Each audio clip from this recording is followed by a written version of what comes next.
On today's episode of the Cryptoverse, I'm going to run you through my 2017 year in review, covering all these topics that I've picked out from videos that I did in 2017. So all of that coming up on today's episode of the Cryptoverse, so stay right there.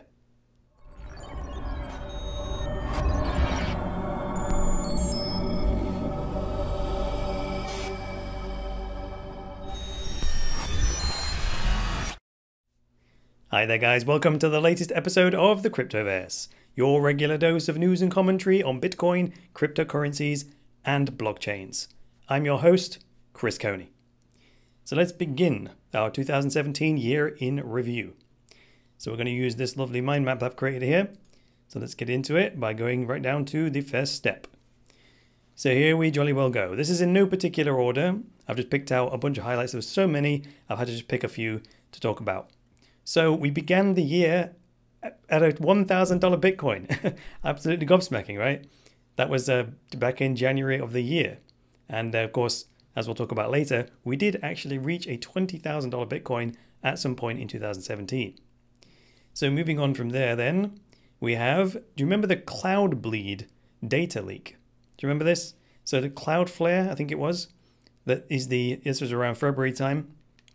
And there was the Cloudflare, which is a protective piece of software that many websites run to prevent them from denial of services attacks. And it's used by like a good percentage of the internet. It was like 30 or 40% of the internet. Don't quote me on that. Various sites use this Cloudflare software to prevent from denial of service attacks. So of course, when there was a bug found in that, it meant that the data that was supposedly encrypted and protected could have leaked out to anyone who knew how to do it. So then there was a bit of a panic there. That was a big security issue of 2017. We also had, you remember this? The Bitcoin ETF. That was a big topic in 2017. And it was ultimately declined by the Securities and Exchange Commission, not the Education Commission, the Securities and Exchange Commission in the USA. And that's an ongoing story. Eventually, we're looking to get an ETF, but in 2017, it was a big deal and didn't actually get passed in the end.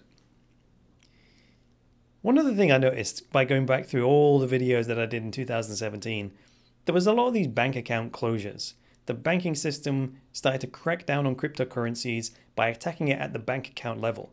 And this accounted for users. A lot of users were getting their accounts closed or frozen because if the bank detected that you had it connected to Coinbase, or if they saw transactions on a bank statement that indicated you were dealing with some sort of cryptocurrency exchange, then they would send you a letter saying don't do that, or they would just outright close your account or whatever, right? So that was one thing, but not just for users though. Exchanges started having problems, right? I've covered a number of videos this year or last year where exchanges were having their bank accounts frozen or closed or whatever. And Tether had problems with its banking accounts and had to move to banking in a different country even, so that was a bit of a pain in the bum. And also services, so third-party services who are having trouble with their banking as well. So that was a big weak point in the whole world of cryptocurrencies in 2017. Then we got SegWit activated on Litecoin. 2017 was the year of SegWit overall, really. Lots of coins activated SegWit, not just Bitcoin and Litecoin, but it was a big deal that Litecoin activated SegWit because it was there was a big push for it to be activated on Bitcoin, and of course Litecoin went first, and it was a big deal at the time. It was a big push. Also, with regards to Litecoin, Coinbase added Litecoin trading to the platform, following its originally supporting Bitcoin and Ethereum, and then Litecoin. So that gave a new bridge and on-ramp from the world of fiat currencies of like the pound and the dollar and the euro straight into Litecoin. So that's been quite beneficial to me because whenever I want to, I don't know, get some fiat currency and pay an affiliate or someone like that, it's just far easier, more practical to turn the pounds, the British pounds, into Litecoin and send it over the Litecoin network than it is the Bitcoin network. Nowadays, I'm avoiding the Bitcoin network for transactions at all costs. We had many ICOs. You could say that 2017 was also the year of ICOs, when we had some crazy ICOs. And actually, the whole ICO space changed in the course of 12 months. At the beginning of the year even, ICOs were still kind of novel, and they were few and far between, if you know what I mean.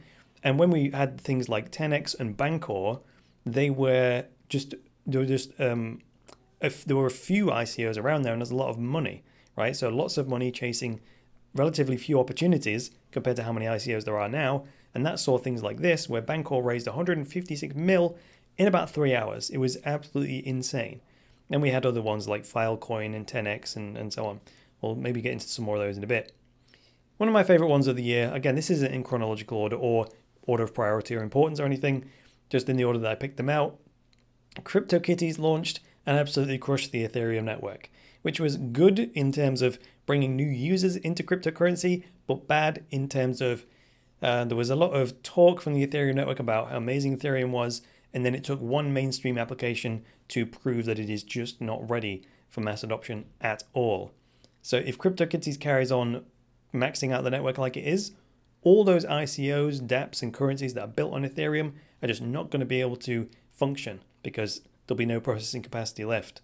So that's a real pressure on the Ethereum community to scale to allow that to happen. Otherwise, those developers and apps will flee to alternatives. Speaking of alternatives, EOS was launched, announced, and began its token distribution in 2017. In fact, back in June, July, was it? Whenever it happened, I live streamed the launch of the EOS ICO. And I tried to invest live on the air, did one of those Invest With Me episodes, and I failed to invest. The website just ground to a halt, even the smart contract ground to a halt, just because of the amount of people that were trying to put money into it in that first day to get one of the first 200 million tokens that were released in the first 24 hours. And then after that, we've got this novel 350-day ICO thing going on where 2 million tokens a day are released. And it's a one-of-a-kind distribution there.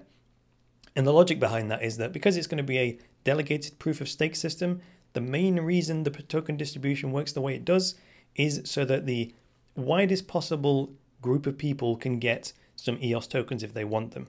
The trouble with doing an ICO in a very short space of time is that it allows whales to just grab a load of the proportion of the total distribution, and that in a delegated proof-of-stake system just breaks the whole economics of it. So that's really why EOS are doing what they're doing with the token distribution. Moving on from there, we had lots of Bitcoin adoption in Japan. When I was going back through my videos, I covered lots of stories where companies would announce that they were actually starting to accept Bitcoin as payment, right? There was travel companies, travel agencies, there was a car dealership, there were new exchanges, there were companies allowing people to be paid wages in Bitcoin, and just Japan in general, at the end of the year, was the most friendly in terms of their culture accepting Bitcoin and rolling it out. Even at this very early stage, far and away, from my perception and what I've covered this year, Japan is the most friendly jurisdiction in that regard. Then we had the Alpha Bay actually officially closed down after functioning as a kind of a truly free market, a dark market in the deep web, whatever you want to call it. Took payment in cryptocurrencies, allowing people to sell and buy whatever they wanted with Bitcoin or Ethereum or Monero. I think the founder, a Canadian fellow, if I remember, was arrested in Japan, not in Japan, in Thailand, and then that with like 3 Lambos and a whole bunch of houses and so on, and then eventually I think he was found dead in his prison cell or something, having committed suicide, or allegedly having committed suicide, maybe some other way that something else happened to him. I think a few of his accomplices were arrested as well, so Alpha Bay officially closed its doors in 2017. Moving on from there, we have that Bitcoin by Bitcoin guy. Do you remember? Janet Yellen was being scrutinized by, I think it was the Financial Oversight Committee of the US Congress, and then young fellow in the back there, right in between the two people's heads, he just held up a sign that said, "Buy Bitcoin." Right at which the point where the interrogator said to Janet Yellen, "What do you fear?" And then there was a sign. Anyway, that fellow got like $70,000 or $80,000 worth of Bitcoin donated to him for being so bold. So paid trolling of the financial system seems to be something that can make you a life or a year's worth of income just from a simple act like that. Also, just on that Bitcoin guy controls Janet Yellen, we also saw, and I haven't included this, the outpouring of appreciation to Andreas Antonopoulos when Roger Ver sort of had a go at him for not investing in Bitcoin, and Andreas then revealed, kind of in a moment of vulnerability, that yes, in fact, he did invest in Bitcoin, but was on the breadline and had to sell some Bitcoin to pay rent and take care of his family. So it was really a needs must, and he had to sell his Bitcoin in order to live, right? And of course, then a whole bunch of people donated some Bitcoin to Andreas Antonopoulos, and it was over $1 million of Bitcoin that arrived in his Bitcoin wallet at that point. So big up to Andreas Antonopoulos for getting some appreciation. We also had that parity multisig wallet bug, where the supposedly amateur programmer found a bug in the core code that ran the parity multisig wallet, and they executed a destroy, like a self-kill function, which removed all the code to other library functions that allowed you to actually withdraw the Ethereum from that smart contract. And that meant that about 500,000 Ether was locked away in all these multisig smart contracts. Many ICOs were affected. Iconomy was one of them, a few others, and that remains locked. So that 500,000 Ether that's locked in the parity multisig wallets is stuck and remains stuck, and with no sign of it ever coming out. So that was a big compromise in the Ethereum network. It wasn't in the Ethereum network itself. It was the parity technologies built an add-on to the core multisig code. And the core multisig code was validated and screened and peer-reviewed by the Ethereum Foundation. That's not where the problem was. It was in the additional code and functionality that Parity Technologies added onto that where the bug was found. And it was actually a bug in a bit of code that was meant to fix the previous bug, so that's why it was a bit of a fiasco. Moving on from there, Bitcoin Cash launched. We had all the SegWit stuff going on. We had the Bitcoin Unlimited stuff. We had the SegWit 2x stuff, and SegWit 2x ultimately didn't launch, right? Completely flopped. We had the whole UASF stuff, the BIP148 user activated soft fork to push SegWit through. And then once that happened, the big blockers thought, right, that's it. If you're going to force your way through, then we'll force our way and hard fork Bitcoin off into Bitcoin Cash. And that was sort of the grouping together of all of the Bitcoin Unlimited people, Bitcoin XT, Bitcoin Classic. They forked off and created Bitcoin Cash, which continues to this day and is now a big civil war battleground in the world of Bitcoin and cryptocurrencies. And then, of course, SegWit did eventually activate on Bitcoin around the 1st of August, I think it was. Don't quote me on that either. Didn't look up the specific date, but we did actually get that. I think I did a live stream and covered that at the time. So now Bitcoin has SegWit activated. However, to this day, it hasn't been widely adopted. And this was something I covered recently, which is that still SegWit is still only about 10% of all the transactions on the network. So only about 10% of transactions going on today on the Bitcoin network will be using the SegWit address format. And of course, using the much smaller efficient use of block space by having the segregated witness contain the transaction signature rather than the main block itself. So we are still underutilizing the Bitcoin network by about 90% of what SegWit can do. And as we know, SegWit isn't meant to be a scaling solution in and of itself. It does expand the capacity of the Bitcoin network slightly, but we have to actually use it. And that's now down. The core developers have done their job, right? The core developers have done their job in developing the thing and testing the thing on the testnet for a good year. So it's sound in that way. Then the miners and all of the community decided to install the software and activate it. But now, because it's a soft fork, you have to opt to actually use it. And hopefully we'll see a wider adoption of SegWit in 2018. Stay tuned for that. Poloniex falls off.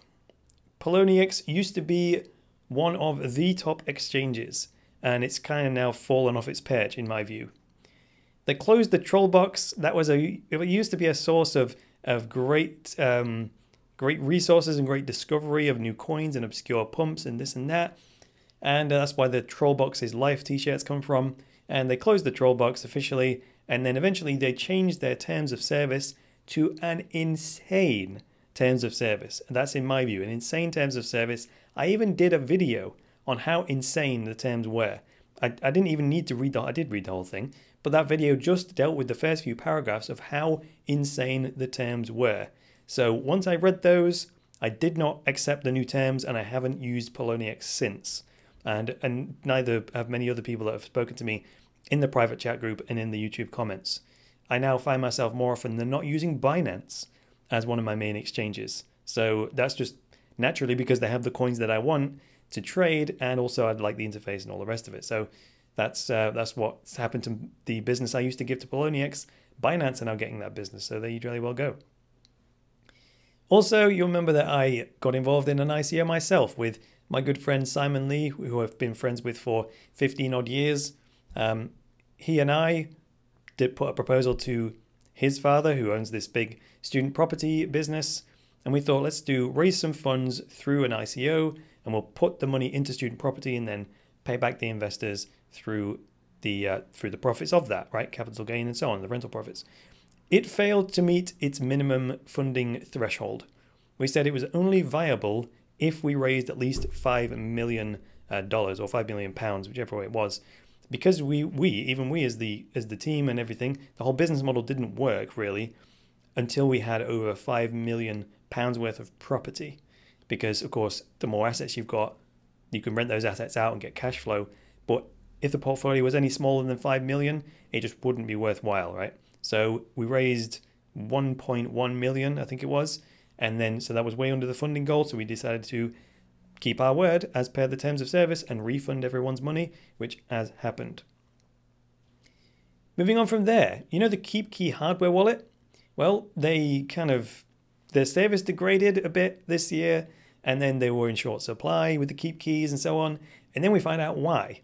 It was because Shapeshift bought them out, and that deal was going on, being negotiated, and when finally the deal was done, then they revealed it. Shapeshift had bought KeepKey, the company, in an all-cash deal. So I think KeepKey paid in crypto, and they bought the company cash. Boom, just like that. And of course, there was a great partnership because the KeepKey hardware wallet already had the Shapeshift integration right inside the wallet.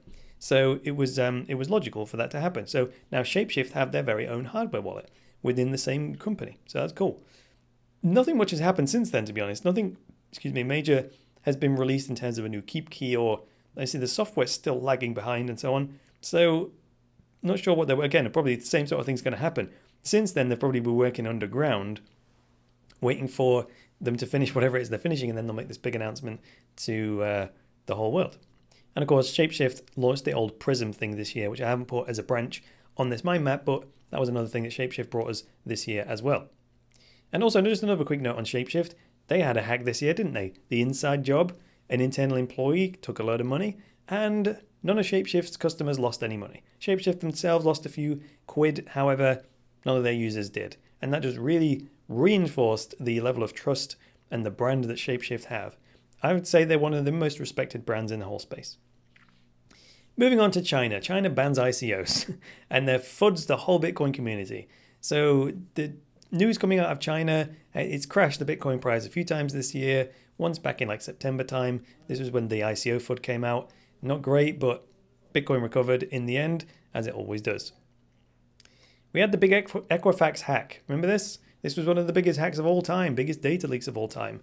And this really proves the dangers of KYC.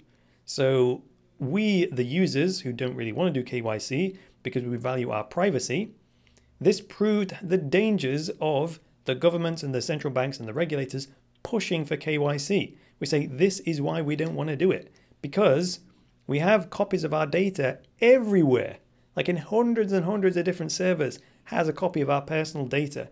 And obviously if you've got 100 copies of the data on 100 different servers, you have a massive attack surface. You only need one of those servers to be compromised, only one security hole in 100 of them, and boom, there goes all the data. And my data only needs to be leaked once for identity theft to happen. So this is why we resist the KYC stuff, because we value our privacy and the security of the people who are collecting our information. We just don't trust the security, because time after time after time, they get compromised. So this is why we don't want KYC to get out of hand, because every time we do KYC, we notch up the risk again. Moving on from there, Bitcoin futures.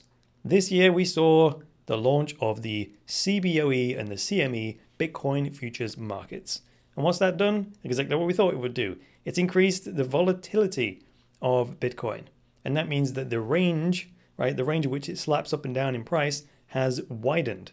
So like I said recently, in the previous 40% correction, which was around September the 15th, we had a 40% correction from 5,000 to 3,000. So that's a bit of volatility right there. But now, most recently, when we had a correction of about 45%, it was from 20,000 to 11,000. So that's a bigger swing, right? That's the wider volatility, which was what we thought might happen when the futures came to market.